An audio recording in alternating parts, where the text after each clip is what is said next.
A ver, hay historias que creemos conocernos de memoria, ¿no? Pero, ¿qué pasaría si dentro de una de las más famosas se escondiera algo que le da una vuelta de tuerca a todo? Hoy vamos a revisar un relato muy familiar, no para contarlo otra vez, sino para descubrir una profecía que ha estado oculta a simple vista.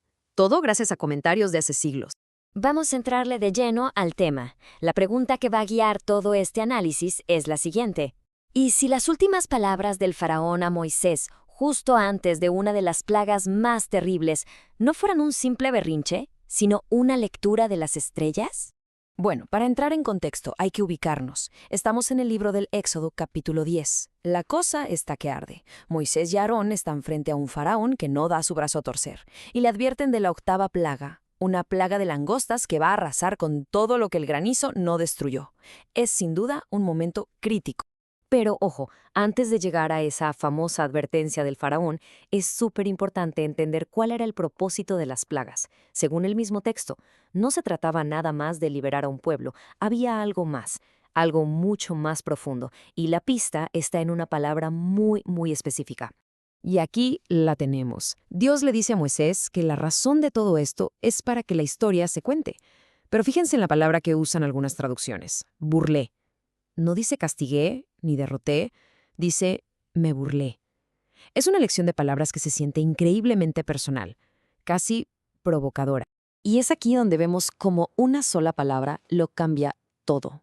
Por un lado, una traducción dice manejé, que suena muy distante, ¿no? Casi como un trámite de oficina. Pero otras, que se basan en comentarios antiguos, usan burlarme, lo que sugiere algo mucho más cercano, más psicológico. Entonces, ¿de dónde sale esta diferencia tan grande? Pues el meollo del asunto es un tema de lingüística. Rashi, que es uno de los comentaristas más importantes de la historia, explica que el verbo original en hebreo, hitalalti, no es para nada neutral. Tiene esta connotación de juguetear o entretenerse con alguien. Y esto, claro, transforma la historia. Ya no es un simple despliegue de poder, sino una especie de lección irónica y muy personal para el faraón. Ok, entonces, si tenemos en mente esta idea de una burla divina, el diálogo que viene entre Moisés y el faraón se pone todavía más interesante. Ya no es una simple confrontación, se convierte en una negociación tensísima, una verdadera batalla de voluntades donde cada palabra pesa. A ver, veamos cómo se da este tira y afloja. Moisés pide la salida completa, todos sin excepción, con todo y sus animales. El faraón, astuto, intenta negociar. Pregunta, a ver, ¿quiénes exactamente? Y al final rechaza la propuesta. Y es justo en este momento, en este punto de máxima tensión, que el faraón suelta sus famosas y siniestras palabras. Y aquí, justo aquí, es donde la historia da un giro que de verdad nadie se espera. Vamos a analizar esa frase final del faraón antes de correr a Moisés. A simple vista parece una amenaza, y ya. Pero si le rascamos un poquito, encontramos algo completamente diferente. Miren que el mal los confronta. Así en una primera leída suena un regaño, ¿no? Como si el faraón les estuviera diciendo, están jugando con fuego.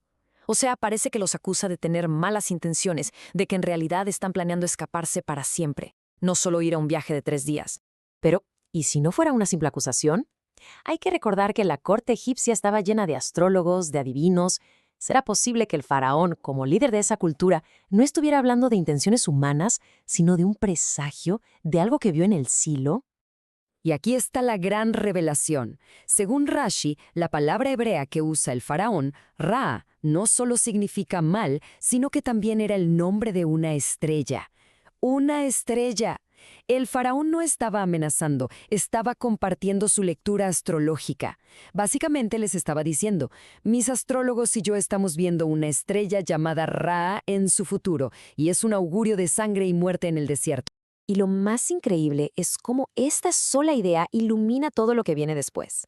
Cuando los israelitas cometen el pecado del becerro de oro, Moisés, al rogarle a Dios, usa las mismas palabras del faraón. Y el texto dice que Dios reconsideró el jaraá, el mal, la misma palabra. O sea, la profecía del faraón era correcta, pero se cumplió de una forma que él jamás imaginó. El presagio de sangre no fue una masacre, se transformó en la sangre del pacto de la circuncisión. Entonces, ¿con qué nos quedamos después de todo esto? Pues nos muestra que leer un texto antiguo es mucho más que solo seguir una historia. Es como ser un detective, un explorador, donde cada palabra puede ser una puerta a un mundo de significados que no se ven a simple vista. Si lo resumimos, tenemos dos revelaciones clave. La frase «me burlé de Egipto» deja de ser una acción de poder y se convierte en un juego psicológico. Y la amenaza del faraón pasa de ser una simple acusación de malas intenciones a una profecía astrológica sobre una estrella llamada Mal. La historia que está en la superficie es buena, claro, pero la que está debajo, esa es verdaderamente fascinante. Al final, la idea más importante es esta. Los textos como la Biblia no son piezas de museo intocables. Son documentos vivos, que siguen respirando, que siguen hablando gracias a siglos y siglos de gente que se ha puesto a estudiarlos, a debatirlos y a comentarlos como lo hizo Rashi. Cada nueva interpretación añade una nueva capa de riqueza. Y todo esto nos deja con una pregunta flotando en el aire. Si un diálogo tan conocido como este puede esconder una profecía astrológica, ¿qué otros secretos, qué otras capas de significado estarán esperando a ser descubiertas en esas historias que creemos que no sabemos tan bien? Quizás la próxima vez que nos crucemos con un texto antiguo, valga la pena detenerse y pensar, ¿qué hay debajo de la superficie?